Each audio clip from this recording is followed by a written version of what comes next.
Mau kuasai bahasa Arab? Gabung Sekolah Arab Digital. Sistematis, mudah, dan bertarget. Belajarnya dari awal hingga lanjutan. Dari dasar hingga pintar. Mufradat, sorof, nahwu, uslub, dan yang lainnya. Mendalam, mudah dipelajari, mudah dipahami, dan mudah dipraktekkan. Mau kuasai bahasa Arab? Gabung Sekolah Arab Digital. Mau kuasai bahasa Arab? Gabung Sekolah Arab Digital. Dalam pembelajaran bahasa Arab itu ada banyak tahapan. Nah, di antara tahapan yang paling mudah adalah kita memahami dan menghafal mufradat sebanyak mungkin. Misalnya anggota tubuh, dari rambut sampai ke kaki itu kita usahakan hafal. Rambut, sya'run, bedakan dengan syi'run. Roksun, kepala, bedakan dengan ro'isun. Hajibun, alis, bedakan dengan hijabun. Ainun, mata, bedakan dengan basorun. Uzunun, telinga, bedakan dengan azanun. Dan sebagainya, dan sebagainya.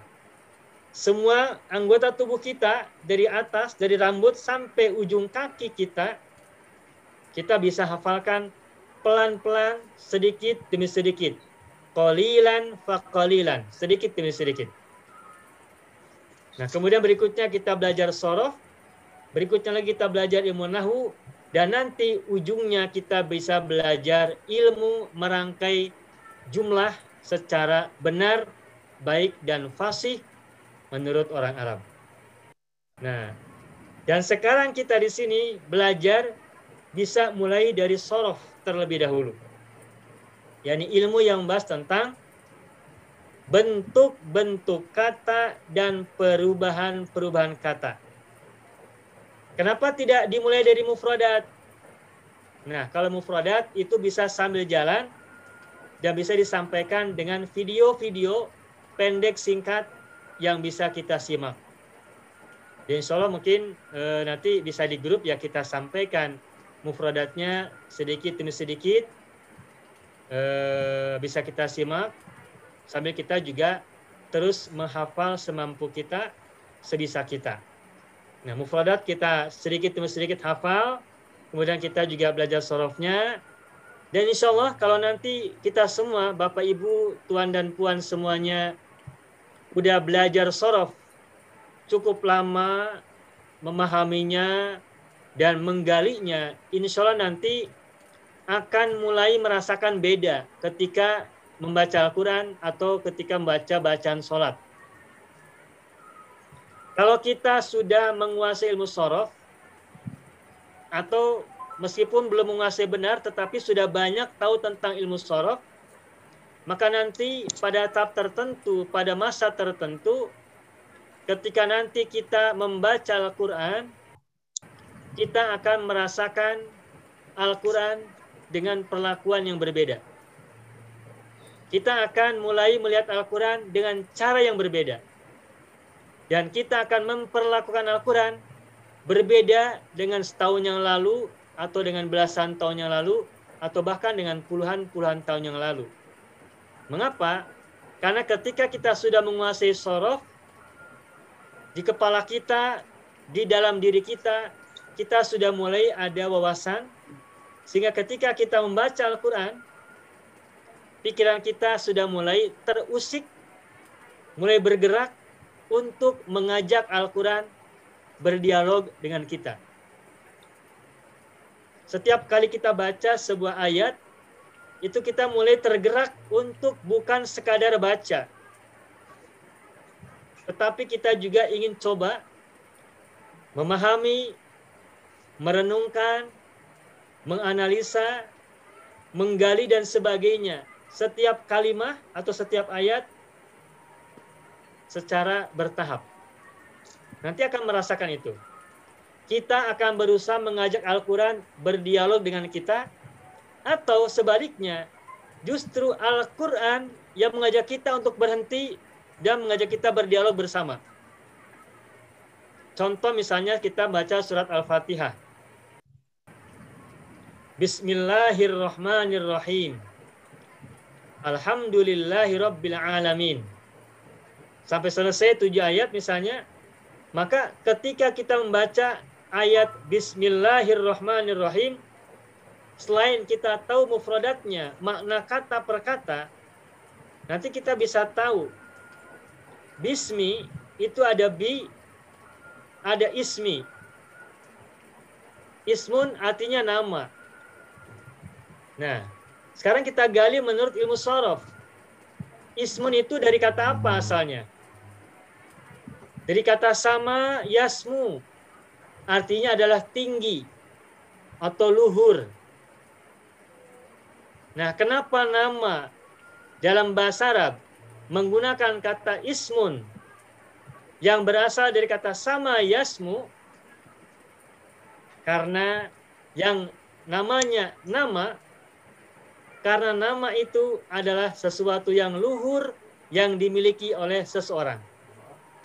Maka ketika kita membaca Bismillahirrahmanirrahim, maka dalam pikiran kita memahaminya bukan semata-mata dengan nama Allah, tetapi bisa dipahami dengan makna dengan nama Allah yang luhur, atau dengan keluhuran Allah, dengan ketinggian Allah, atau dengan asma Allah yang tinggi dan luhur.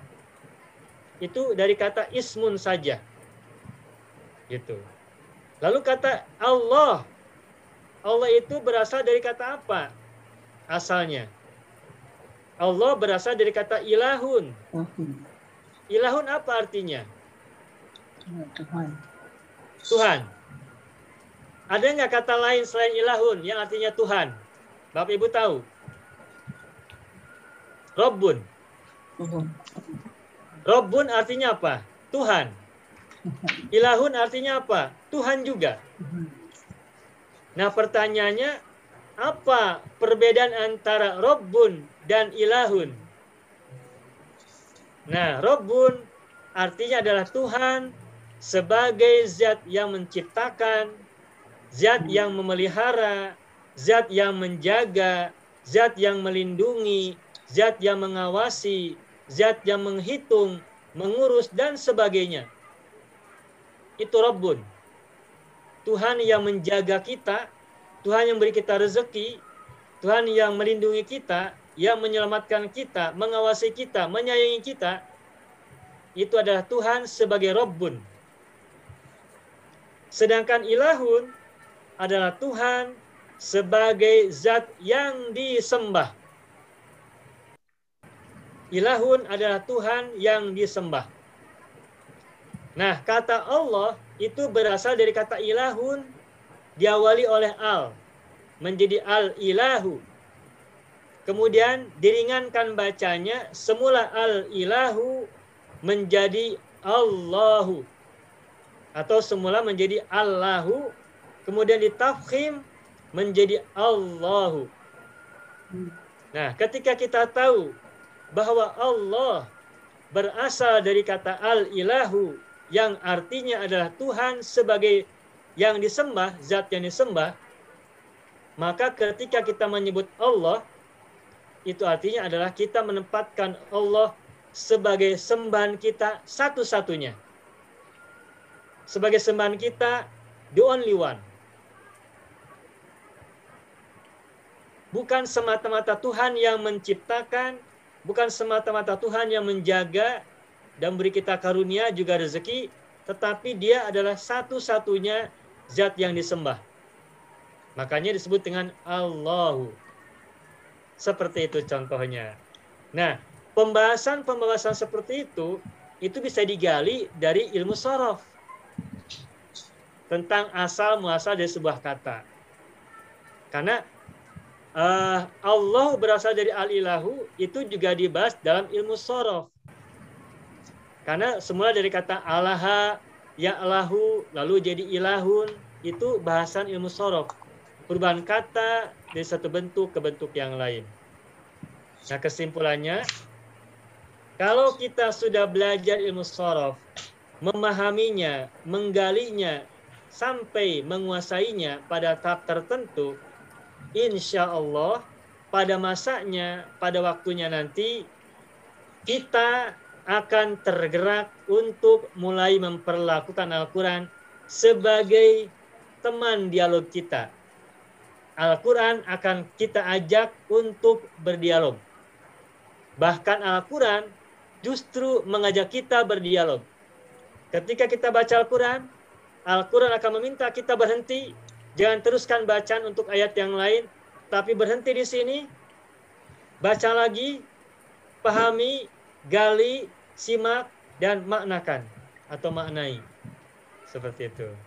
Dan itu jelas akan menjadi sebuah kenikmatan yang luar biasa sebagai satu pencapaian kita dalam memperlakukan wahyu Allah yang ada di depan kita, yakni Al-Quran. Begitu Bapak Ibu. Nah, itulah sebagai sekilas pengantar tentang bahasa Arab, yakni setidaknya 4 ilmu bantu atau disiplin ilmu yang bisa kita pelajari dalam bahasa Arab atau tentang bahasa Arab. Dan tentu saja bukan hanya 4, tetapi ada banyak yang lain seperti balaghah, tetapi itu nanti tingkatannya sudah sangat tinggi, itu pada waktu-waktu yang akan datang.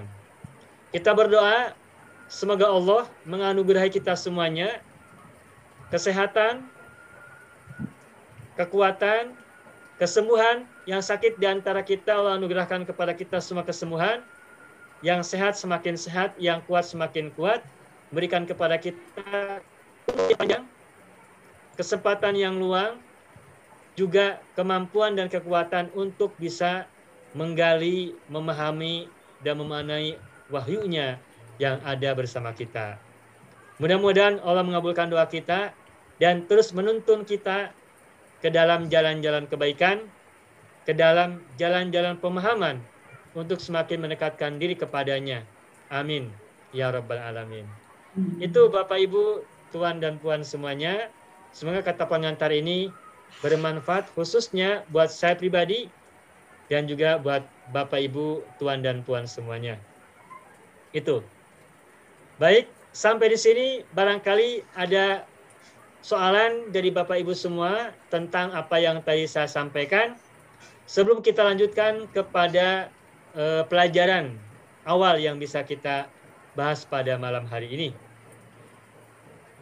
Silakan Bapak Ibu, barangkali ada yang Bapak Ibu mau tanyakan, sampaikan, silakan. Di sini kita belajar bersama-sama dan di awal-awal saya ingin sampaikan, jika nanti dalam pembelajaran saya ada kesalahan, baik pengucapan, tutur kata, ataupun penyampaian, saya awali dengan permintaan maaf atas kekhilafan dan kesalahannya, dan juga ucapan terima kasih yang sebesar-besarnya atas silaturahim Bapak Ibu, atas kesempatannya saya bisa belajar bersama Bapak Ibu semuanya, bersama-sama.